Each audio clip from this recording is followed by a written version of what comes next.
नाजरीन अस्सलाम वालेकुम। मैं हूँ आपसे मुखातब करामत अली जोया।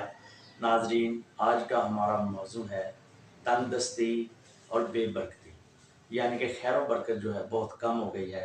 हालात वाक़यात कुछ ऐसे हैं, ख़ास तौर पर पाकिस्तान के, कि बरकत तो कहीं नज़र ही नहीं आती।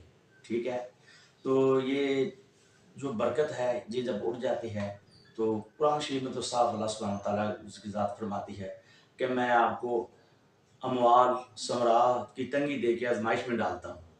तो वो आजमाइश अल्लाह सुब्हानहू व तआला की तरफ से भी हो सकती है। तो हमें क्या करना चाहिए कि सबसे पहले हमें ये दुआ मांगनी चाहिए कि या अल्लाह, हम तेरे बड़े ही कमज़ोर और नातमा फ़कीर फ़कीर गुनहगार से बंदे हैं, हमें किसी आजमाइश में ना डालना।